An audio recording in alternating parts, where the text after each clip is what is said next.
This video is going to cover the brachial plexus and how to draw it out and how to give yourself a really good roadmap for understanding what all that spaghetti is under the arm and in the armpit. What we're going to do is we're going to cover the brachial plexus. Brachial just means arm, as you've probably figured out by now, and plexus just refers to something that's braided. So what we're really talking about here is a sort of complex of nerves that serve to innervate the upper extremities, the shoulder, and even some of the upper back. The contributions to this sort of braided network of nerves come from spinal nerves, the ventral rami of roots C5, C6, C7, C8, and T1. And they sort of come together and then split apart all the way through the armpit. And that's sort of what we're going to do right now, is we're going to go along with essentially the study guide that's up on Blackboard. And if you haven't had a chance to look at it yet, I would highly recommend it. Very helpful. It sort of breaks this down step by step and gives you really good instructions for how to draw this, and really also some rationale for why things are the way they are, like in terms of what's relative to certain structural landmarks and arteries and such. But we'll try as best we can to sort of cover it in video format. So if you can, print that out or use a piece of paper right along with us and try and draw this out as much as you can and really commit this to memory, because it will just make going and trying to understand the brachial plexus on the cadaver so much easier. All right, so we're going to jump right into it. And the first thing that we're going to do is we're going to carry out our ventral rami into the roots here from C5, C6, C7, C8, and T1. Now after this, what we're going to do is we're going to look at how they come together to form trunks. And the first thing that we're going to do is we're going to take the roots of C5 and C6 and we're going to bring them together. And this is going to form our first trunk, and this is called the superior trunk, because it is superior relative to the next two trunks that we're going to look at. If we skip down to the bottom here and we bring C8 and T1 together, we have our inferior trunk. And it'll make sense because this is the most inferior of the three trunks. And simply, if we just carry C7 out, we get our middle trunk, located right in the middle of the superior and inferior trunks. So that naming seems to check out. Now what's going to happen is each of these three trunks is going to give rise to two divisions, an anterior division and a posterior division. And these divisions are named relative to the axillary artery. So we have an anterior division and a posterior division for each of these three trunks. Anterior, posterior, and anterior, posterior.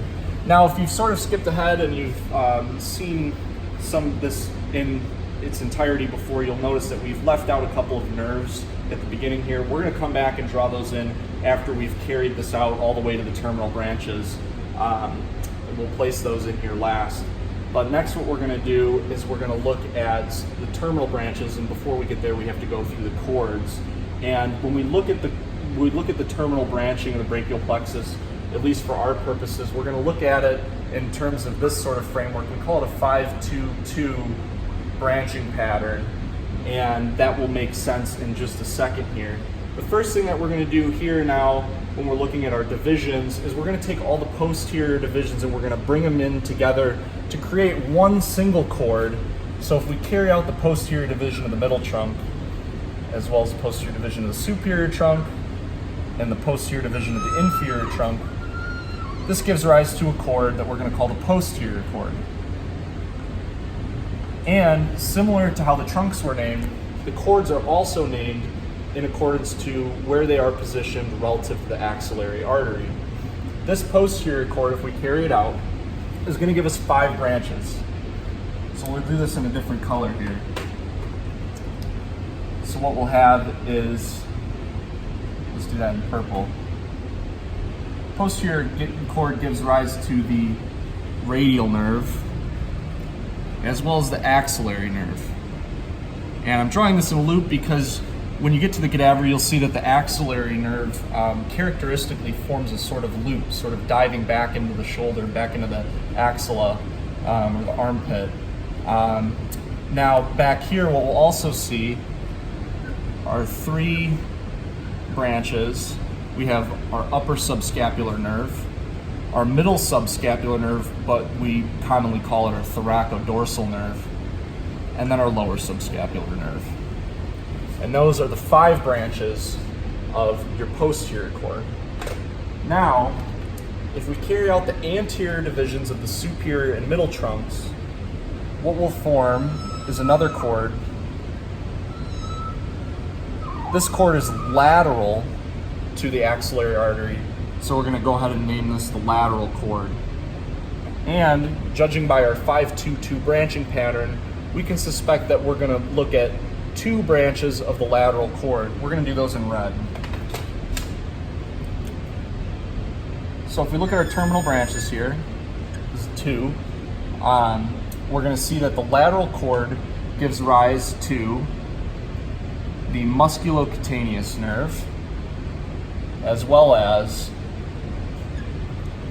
the lateral pectoral nerve. And that sort of makes sense that the lateral pectoral nerve goes with the lateral cord. That's a good way to remember that. Now if we look at our last 2 terminal branches, those will come off of the anterior division of the inferior trunk. This one's sort of all by itself. We'll carry this one all the way out to here, and this will give us our medial trunk. Our medial trunk will also give rise to 2 terminal branches that will give rise to our ulnar nerve, as well as our medial pectoral nerve. And again, similar with the lateral cord giving rise to the lateral pectoral nerve as a terminal branch, the medial cord gives rise to the medial pectoral nerve as a terminal branch as well. So now if we look at this, going back here, we have our 5-2-2. We're just going to check that we have all of our terminal branches accounted for here. The posterior cord should give rise to 5. 1, 2, 3, 4, 5. Again, that was the radial nerve, axillary nerve, upper subscapular nerve, middle subscapular nerve, also called the thoracodorsal nerve, and the lower subscapular nerve. If we look at, next we have 2 and a 2. For our lateral cord, we give rise to the musculocutaneous nerve, 1, and the lateral pectoral nerve, 2.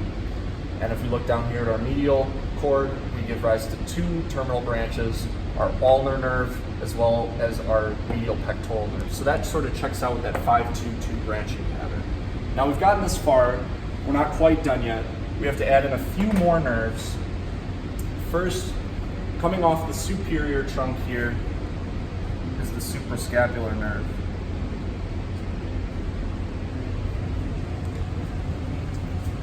And that you can sort of remember superior, suprascapular, maybe that helps you remember that. Coming off of C5 here, we have a real long one that runs down the thorax, and 2 other nerves give contributions to this nerve, C6 as well as C7. So C5, C6, and C7 contribute to a nerve called the long thoracic nerve. And that what helps you remember that is we draw that one sort of long. And finally, we have one more that we need to account for here. This is our dorsal scapular. I'm just going to abbreviate it DS. It sort of looks like an O. Our dorsal scapular nerve. And there's one really, really important one that we don't want to forget here. One sort of interesting thing that happens here, and you want to make sure that you place this after both your lateral pectoral nerve and your medial pectoral nerve.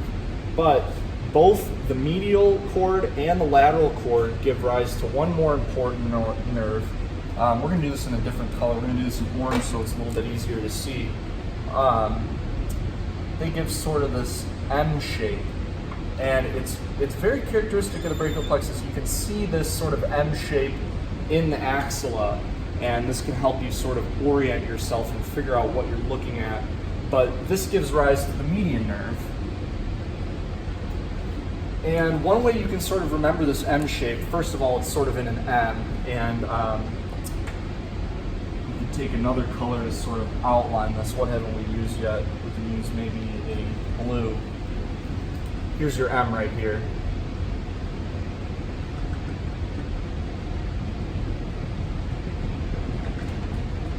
So you've got sort of an M shape there. And the mnemonic for this is MMU, or Mickey Mouse University. And if you know where your medial nerve is, and you know where your musculocutaneous nerve is, and your ulnar nerve, and you know how they come together like this, then you know that you did not go to a Mickey Mouse University.